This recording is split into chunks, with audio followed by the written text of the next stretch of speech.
이번 동영상에서는 파이스팍에서 데이터의 변환 과정을 한번 살펴보도록 하겠습니다. 그래서 지난 동영상에서는 우리가 파이스팍을 실행하기 위해서 스팍 세션이나 스팍 컨텍스트의 실행 변수를 이렇게 만들고, 그 다음에 그 실행 변수에 함수들을 사용을 해서 RDD나 데이터 프레임을 만드는 것까지 이제 이야기를 했었죠. 그러면 실제 그렇게 RDD나 데이터 프레임을 만들었으면 거기서 우리가 원하는 결과를 얻기 위해서는 그 RDD나 데이터 프레임을 계속 이제 변환시켜 가지고 우리가 원하는 결과를 포함한 RDD나 데이터 프레임을 만들어야 되겠죠. 그렇게 하기 위해서는 파이스팍에서 사용하는 여러 가지 이제 변환 함수들, 그걸 이제 트랜스포메이션이라고 하는데, 변환 함수들을 이제 공부를 해서 어떤 함수를 사용하면 우리가 원하는 어떤 데이터를 얻을 수 있는지, 그건 마치 우리가 프로그래밍을 공부할 때 그 명령어를 공부하는 거하고 마찬가지죠. 그런 이제 변환 함수들을 공부를 이제 할 건데요. 이런 개별적인 변환 함수를 공부하기 전에 먼저 스팍에서 스팍은 데이터 처리를 어떤 그 구조하에서 이제 실행한다 하는 것을 먼저 살펴보도록 하겠습니다. 그래서 스팍은 데이터 처리를 데이터셋의 변환 과정, 그러니까 데이터셋을 계속 바꿔가는 과정으로 이제 처리를 한다 그랬습니다. 그래서 데이터셋에는 뭐가 있다고 그랬죠? RDD하고 데이터 프레임이 있다고 그랬죠. 그래서 스팍 컨텍스트에서 만들어지는, 컨텍스트를 사용해서 만드는 데이터셋이 RDD이고, 스팍 세션을 사용해서 만드는 데이터셋이 데이터 프레임이라고 그렇게 이야기를 했습니다. 그래서 근데 여기서 이제 우리가 가장 눈여겨봐야 되는 게, 스팍은 데이터를 이렇게 처리할 때 우리가 그냥 가장 쉽게 생각하는 건, 우리가 데이터 처리 안 되는 거는 기존에 어떤 데이터가 있었으면 그 데이터를 계속 바꿔가는 거죠. 그래서 바꿔가는 거라고 생각을 하는데, 바꿔가는 것이 아니라 기존 데이터는 그냥 그대로 두고 우리가 처리한 새로운 데이터를 옆에 계속 만들어가는 걸로 이제 본다는 겁니다. 그래서 예를 들면 여기에 이런 데이터셋이 있어요. 그래서 이제 이런 데이터셋이 하나 있다고 그러면, 데이터셋은 이제 원소들로 이렇게 문서들이 모여서 있는 거죠. 그래서 각 개별 단어들이 모여 있는 데이터셋이 있으면 거기서 우리가 각 단어별 발생 빈도를 계산을 하겠다. 그러면 원하는 거는 스팍이라는 데이터가 단어가 두 번 나왔다. 그 다음에 fast라는 단어가 한 번 나왔다. 이런 걸 이제 계산을 하는 거죠. 그러면 이런 계산을 여기서 직접 하는 게 아니라 이 데이터셋은 그대로 두고 새로운 데이터셋을 만들어서 이 결과가 나오는 데이터셋을 결국에 만들어가는 과정이 스팍의 데이터 변환 처리 과정이다. 이렇게 이해를 하면 되겠습니다. 그래서 여기에 단어들만 있는 데이터셋에서 단어 옆에 1을 추가한 데이터셋을 만들고요. 그럼 이게 이제 새로 만들어진 데이터셋인 겁니다. 그러면 그 다음에는 요 1이 추가된 데이터셋에서 단어가 같은 원소들끼리 모아서 여기 있는 이 숫자를 더해서 더한 값, 합산이 된 값이 포함되어 있는 데이터셋을 만드는 겁니다. 그러면 우리가 원하는 결과는 뭐죠? 이 맨 마지막 데이터셋, 이게 되는 거죠. 그러면 원래 맨 처음에 우리가 입력으로 가지고 있던 데이터셋이 바뀌었느냐 하면 이건 아닌 겁니다. 이건 그대로 있는 겁니다. 그래서 스팍의 데이터 처리 과정의 가장 큰 특징은 데이터를 변경하는 게 아니라 새로운 데이터를 만드는 거예요. 그래서 계속 새로운 데이터를 만드는데 언제까지 만드느냐? 우리가 원하는 결과가 나타날 때까지 만든다는 겁니다. 그러면 이 새로운 데이터를 만들기 위해서 사용하는 데이터셋에는 RDD와 데이터 프레임이 있다고 그랬죠. 그러면 그 RDD나 데이터 프레임의 구조가 어떻게 되는가를 먼저 살펴보겠습니다. 그래서 가장 간단한 RDD의 형태는 요 제일 왼쪽에 있는 이런 형태인 겁니다. 그래서 가장 간단한 RDD의 형태는 뭐냐 그러면 각 개별 원소들로 구성되어 있어요. 그래서 원소는 그냥 한 가지 값만 가지고 있는 겁니다. 그래서 그 한 가지 값이라는 게 문자열일 수도 있고 아니면 숫자일 수도 있는 겁니다. 그런데 여기에 보면 이 두 번째 데이터셋이나 세 번째 데이터셋은 각 개별 원소들이 이 원소가 한 가지 값만 갖고 있는 게 아니라 값을 두 개를 갖고 있죠. 그러니까 앞에 있는 건 문자, 글자가 있고 그 두 번째 있는 거는 뭡니까? 숫자가 있죠. 그래서 이렇게 두 가지 이상의 값을 가지고 있는 데이터셋을 RDD를 뭐라 그러냐면 멀티칼럼, 그러니까 칼럼이 여러 개인 거죠. 멀티칼럼 RDD라고 그렇게 이야기를 합니다. 근데 그 중에서 칼럼이 두 개인 것을 우리가 뭐냐 그러면 뭐라 그러느냐 그러면 페어 RDD, 쌍으로 되어 있는 거죠. 그래서 칼럼이 두 개로 되어 있는 겁니다. 그래서 그럼 칼럼이 두 개로 되어 있는 것 중에서 앞에 있는 것을 키라 그러고 뒤에 있는 것을 이 value라고 그렇게 이야기를 합니다. 그래서 페어 RDD를 가장 대표적인 형태를 보면 조금 전에 있는 요 이제 데이터셋이 되겠죠. 그거를 다시 그림으로 그려보면 이렇게 되는데 각각의 요 행이 하나의 원소가 되는 겁니다. 이게 하나의 원소예요. 그럼 그 원소 안에 값이 두 개가 있는 거죠. 두 개의 칼럼, 두 개의 열이 있는 겁니다. 그래서 이 두 개의 열이 있을 때 앞에 있는 열을 키라 그러고 뒤에 있는 열을 value라고 그러는 겁니다. 그러면 뭐가 키고 뭐가 value냐? 예를 들면 여기 있는 것처럼 스트링 문자 열로 되어 있는 게 키고 숫자가 value냐? 그러면 그게 아니에요. 그냥 앞에 있는 게 키고 뒤에 있는 게 value입니다. 그래서 만약 이 데이터셋을 뭐 우리가 앞으로 공부할 여러 가지 변환 함수를 써서 거꾸로 바꿨어요. 그래서 거꾸로 바꿔서 예를 들면 1이 먼저 나오고 그 다음에 스팍이 뒤에 나오고 그 다음에 1이 먼저 나오고 그 다음에 리드가 뒤에 나오고 뭐 이런 식으로 바꿨다 그러면 여기서는 뭐가 키가 되는 거죠? 요 앞에 있는 이 숫자가 키가 되는 겁니다.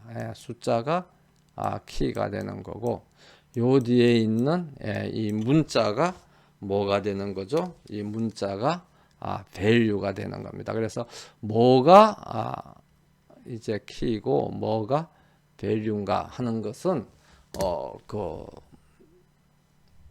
데이터의 종류나 성격에 의해서 결정되는 게 아니고 뭐에 의해서 결정이 되는 거죠? 위치에 의해서 결정이 되는 겁니다. 그래서 위치라는 건 앞에 나오는 것이 키고 뒤에 나오는 것이 value다. 우리가 이렇게 알고 있으면 되겠습니다. 그래서 그러면 칼럼이 두 개가 아니고 칼럼이 여러 개인 거는 어떻게 되느냐? 그러면 그거를 우리가 멀티칼럼 RDD라고 그렇게 이야기를 합니다. 그래서 멀티칼럼 RDD는 우리가 그 파이썬에서 리스트나 배열을 공부했던 것처럼 이 첨자로 표시를 하는 거죠. 그래서 맨 앞에 있는 것은 첨자가 0이 되고 그 다음에 두 번째 있는 것이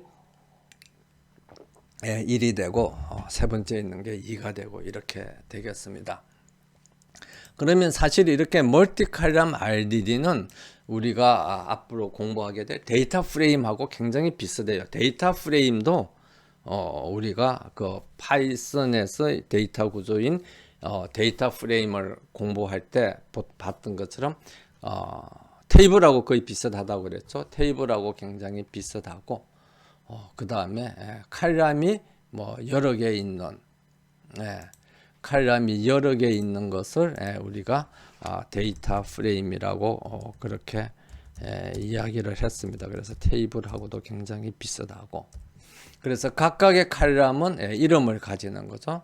여기 멀티 칼럼 RDD에서 하는 것처럼 이렇게 첨자로 표시가 되는 게 이름을 가지는 건데, 요런 그 첨자를 가지느냐 이름을 가지느냐, 이런 특징으로 데이터 프레임하고 RDD가 차이가 나는 게 아니라, 우리가 파이썬에서 공부했던 것처럼 RDD하고 데이터 프레임은 서로 다른 데이터 구조인 겁니다. 그러니까 서로 다른 데이터 스트럭처라는 거죠. 그러니까 데이터 구조가 다르기 때문에 거기서 사용할 수 있는 명령어도 다르고, 그걸 처리했을 때 변환되는 과정도 다르다는 겁니다.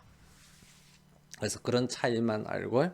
그 다음에 이번 동영상이나 이제 다음 동영상 몇 번에 걸쳐서는 우리가 먼저 RDD를 공부를 하겠습니다. 그래서 RDD를 사용해서 데이터 변환하는 과정을 살펴보고, 그 다음 이제 가서는 우리가 데이터 프레임을 사용해서 이제 데이터를 변환하는 과정을 살펴보도록 하겠습니다. 그래서 그때 가면 알겠지만, 이렇게 멀티 칼럼이 여러 개 있는 경우에는 우리가 데이터 프레임으로 처리하는 것이 굉장히 편리하고 쉬워요. 그런데 우리가 RDD를 처리하다 보면 RDD 경우에 있어서도 칼럼이 여러 개인 것을 처리해야 되는 경우들이 생깁니다. 그래서 그런 경우에 대비해서 RDD 안에서도 멀티 칼럼 RDD가 있고, 그럼 사실 RDD인 경우에는 칼럼이 여러 개인 경우는 아주 극소수로 나타나고, 대부분의 경우는 칼럼이 원소가 한 개의 값을 가지는 경우 요 왼쪽에 있는 이런 경우나, 아니면 원소가 두 개의 값을 가지는 경우, 그때는 뭐라 그랬죠? 키 밸류 페어 RDD, 쌍 RDD라고 그랬죠. 페어 RDD인데 칼럼이 두 개이기 때문에 앞에 있는 걸 키 값이라고 그러고, 두 번째 있는 것을 value라고 그렇게 이야기를 했습니다.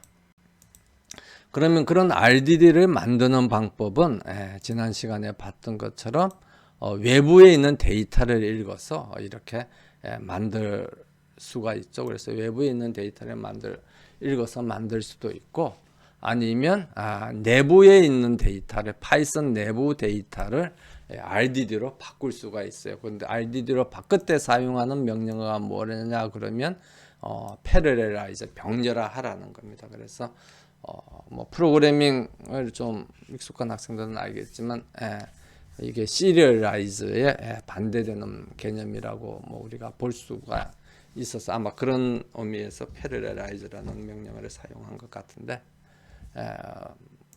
어쨌든 이 패러렐라이즈라는 명령어를 사용해서 RDD를 만들 수가 있겠습니다. 그래서 많은 경우는 우리가 외부에 있는 데이터를 이렇게 읽어서 외부에 있는 데이터를 읽어서 이렇게 RDD를 만듭니다. 근데 경우에 따라서는 내부에 있는 데이터를 읽어서 이제 만드는 경우도 있기 때문에, 내부에 있는 데이터를 읽어서 이제 RDD를 만드는 걸 잠깐 살펴보면, 이렇게 num RDD는 SC 하고 패러렐라이즈 하고 난데, 그 다음에 파이썬에 리스트를 주면 이 리스트를 가지고 RDD를 만들어내는 거죠. 그 다음에 그렇게 RDD를 만들었으면 여기에 원소가 몇 개 있느냐 해서 카운트를 하면 6개가 있고, 그럼 RDD의 데이터 타입이 뭐냐 하는 걸 보면 파이스팍의 RDD다 하는 데이터 타입이 나온 겁니다. 그래서 요 num RDD는 사실은 요 리스트하고 값이 똑같은 거죠. 근데 이 리스트하고는 서로 다른 뭐죠? 데이터 타입, 데이터 구조를 가지는 겁니다. 그래서 스팍이 데이터 처리를 굉장히 효율적으로 할 수 있는 이유는 이런 RDD나 데이터 프레임과 같은 데이터 구조를 사용을 해서 데이터 처리를 하기 때문이다. 이렇게 이해를 하면 되겠습니다. 그래서 스팍은 이런 RDD나 데이터 프레임과 같은 데이터셋을 계속 바꿔가면서 새로운 데이터셋을 만들어서 데이터를 처리하는 과정으로 모델링 한다 하는 게 이제 스팍의 가장 중요한 첫 번째 특징이고, 그 다음에 두 번째 특징은 뭐냐 그러면, 만약 이걸 이제 요 앞에 있는 이게 이제 이 앞에 있는 게 데이터 셋 1이고, 그 다음에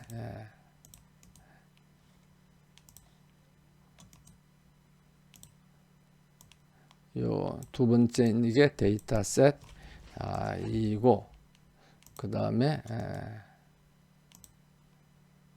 세 번째 있는 이게 데이터 셋 3이라 그러면, 데이터 셋 2는 이것은 데이터 셋 1에다가 우리가 아직 뭐라고 구체적으로 공부는 안 했습니다만 어떤 게 있겠죠? 그 어떤 변환함수 1을 데이터 셋 1에다가 어떤 변환함수 1을 실행한 결과가 데이터 셋 2가 되는 거죠. 그럼 이렇게 데이터 셋 2가 됐으면 그럼 데이터 셋 3은 뭐가 되겠습니까? 데이터 셋 3은 어떤 데이터 셋 2에다가 변환함수 2를 실행한 그 결과가 데이터 셋 3이 되겠습니다. 그렇게 데이터 셋 3이 되겠는데, 이걸 이제 하나하나 이렇게 개별적으로 이렇게 표시할 수도 있겠지만, 우리가 수학에서 사용한 함수를 공부했던 그 기억을 잠깐 살리면 이걸 훨씬 또 더 간단한 방법으로 우리가 표시할 수 있다는 것을 우리가 알 수가 있습니다. 그래서 예를 들면 x가 3이다 이런 게 있다고 그래요. 그러면 x2는 x에다가 10을 곱한 거다. 그 다음에 x3는 x2에다가 5를 더한 거다. 이렇게 되면 이걸 이렇게 개별적으로 하나하나 그 x에서 x3을 만드는 걸 두 단계에 걸쳐서 이렇게 쓸 수도 있지만 또 어떻게 쓸 수도 있습니까? 한 단계에 걸쳐서 x3는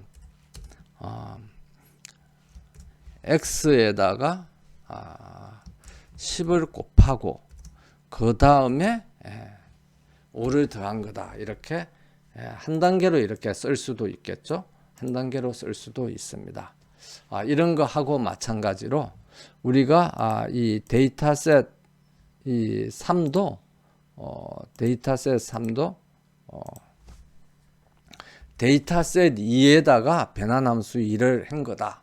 그리고 데이터셋 2는 데이터셋 1에다가 변환함수 1을 한 거다. 이렇게 두 단계로 쓸 수도 있지만 그냥 데이터셋 1에다가 변환함수 1을 하고 거기다가 또 변환함수 1을 한 것이다. 이렇게 해서 연속해서, 그러니까 다른 말로 하면 중간에 데이터셋 2가 없다고 생각을 하는 거죠. 그럼 데이터셋 3은 데이터셋 1에다가 변환함수 1을 하고 그 결과물이 뭔지 모르지만 있는데 그 결과에다가 변환함수 1을 한 것이다. 이렇게 모델링을 할 수도 있습니다. 그래서 이런 식으로 모델링하는 그 프로그래밍 방법을 함수형 프로그래밍이다. 우리가 이렇게 이야기를 합니다. 그래서 스팍은 그런 면에서 보면 함수형 프로그래밍 언어이다. 우리가 이렇게 이해할 수가 있겠죠. 그래서 그 나중에 다 프로그래밍을 하고 나면 이렇게 여러 단계에 걸쳐서 이렇게 데이터의 변환 거장을 이렇게 나열하는 게 아니라 하나로 깔끔하게 이렇게 표시할 수 있는 그런 이제 기능이 있다는 것을 이제 우리 학생들이 나중에 볼 수 있을 것입니다. 그래서 그런 특징에 대해서는 이제 나중에 가서 좀 더 살펴보도록 하고, 그 다음에 이제 마지막으로 가장 중요한 특징 중에 하나가 뭐냐 그러면 스팍은 지연 실행이라는 겁니다. 그래서 지연 실행이라는 것은 뭐냐 그러면 여기에 이렇게 데이터를 이렇게 변환을 여러 과정을 거쳐서 하죠. 그러면 각 변환을 하나 할 때마다 실제 스팍이 이 변환 함수가 제대로 됐는지 제대로 되지 않았는지를 실행해 보는 거냐, 실행하느냐 그러면 그렇지 않아요. 실행을 안 하고 실행하는 것처럼 하지만 실제는 아무것도 안 하고 그냥 기다리고 있는 겁니다. 그럼 기다리고 있다가 그럼 언제 실행하느냐 그러면 그 결과를 출력하라고 사용자가 자 그럼 나는 그 결과를 보고 싶다 이렇게 말을 할 때 그때서야 이제 하는 거죠. 그러니까 마치 우리가 누구한테 일을 시킬 때 그럼 일을 해라 그러면 그 명령을 지시를 받은 사람이 그때마다 일을 하는 게 아니라 예 알겠습니다 하고 말만 하고 아무것도 안 하는 겁니다. 아무것도 안 하고 있다가 언제 하는 거죠? 나중에 자 그럼 그 일한 결과를 가지고 와라 하면 그때 한꺼번에 몰아서 하는 거예요. 그래서 그런 특징을 가지고 있는 게 스팍인 겁니다. 그래서 여기 또 나와 있습니다만 각 변환 과정을 실행할 때마다 그거를 곧바로 실행하지 않아요. 그래서 변환하는 방법만 기록해 뒀다가 데이터를 출력해 보자 할 때 그때 이제 실행을 합니다. 그래서 그럼 이게 어떤 특징이 있느냐 그러면 우리가 여기서 할 때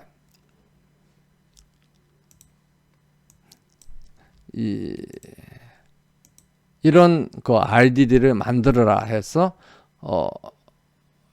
여기 있는 이 파일을 읽어서 라인즈 RDD를 만들어야 하는데 타이핑을 하다가 잘못해서 여기에 이렇게 잘못된 문자가 들어갔어요. 그럼 이거를 실행을 하라 하면 아무 문제 없이 그대로 실행이 됩니다. 그런데 거기서 처음 세 라인을 읽어라 그러면 여기 그제서야 에러가 나요. 그러고 난 뒤 뭐냐 그러면 야 input pass does not exist. 그러니까 readme.땡땡의 md라는 파일이 존재하지 않는다는 걸 그때서야 이야기를 합니다. 그러니까 그렇게 되는 이유가 뭐냐 그러면 이렇게 지연 실행을 하기 때문에 그래요. 그래서 우리가 파이 스팍 프로그래밍을 할 때 이런 지연 실행의 특징 때문에 자기가 프로그래밍을 잘하는 줄 알아요. 그러니까 아무 오류 없이, 그러니까 예를 들면 아무 오류 없이 이렇게 쭉 이루어지는 것처럼 우리가 이해를 합니다. 근데 맨 마지막에 가서 그 결과를 보려고 그러면 그때 오류가 나요.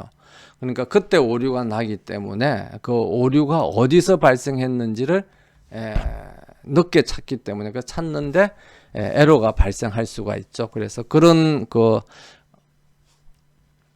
어려움을 극복하려면 각각의 변환 명령을 실행할 때마다 그 결과를 확인해 보는 게 좋아요. 그러니까 다른 말로 하면 어떤 사람한테 일을 지시할 때 이걸 해라 하고 난 뒤 그 다음에 그거에 다 하고 나면 그 다음에는 이것 저것도 하고 그 다음에는 또 다른 것을 해라 해서 이렇게 연속적으로 일을 다 지시를 하고 맨 마지막에 가서 한 번 결과를 확인하는 게 아니라 지시를 할 때마다 그럼 그게 됐는지 그 결과물을 가지고 와봐라 해서 중간중간에 결과를 확인하는 것이 프로그래밍 오류를 줄일 수 있는 좋은 방법이라고 생각이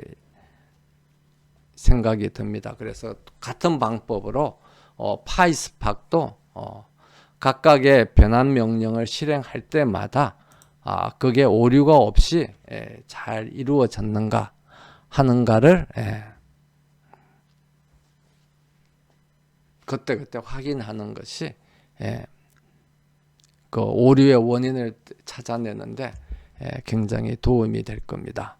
그래서 이런 이제 파이스팍의 프로그램 데이터 처리 구조적인 특징을 이제 이해를 하고 그 다음에 각각 개별 함수들을 우리가 공부를 하면 파이스팍을 공부하는데 훨씬 이제 도움이 될 겁니다. 그래서 만약 이걸 모르면 나중에 갑자기 뭐 예를 들면 명령어를 5개 쳤는데 아무 문제 없이 잘 실행된다고 했는데 왜 갑자기 오류가 났지 해서 바로 맨 마지막 명령문만 아무리 찾아봤자 그 오류의 원인을 찾을 수가 없습니다. 그래서 그 오류의 원인은 훨씬 이전에서 있을 수도 있기 때문에 이런 것을 염두에 두고 이제 앞으로 우리가 공부하게 될 파이스팍의 데이터 변환 과정을 공부를 하면 그 과정을 이해하는데 도움이 될 것이라고 그렇게 생각이 됩니다.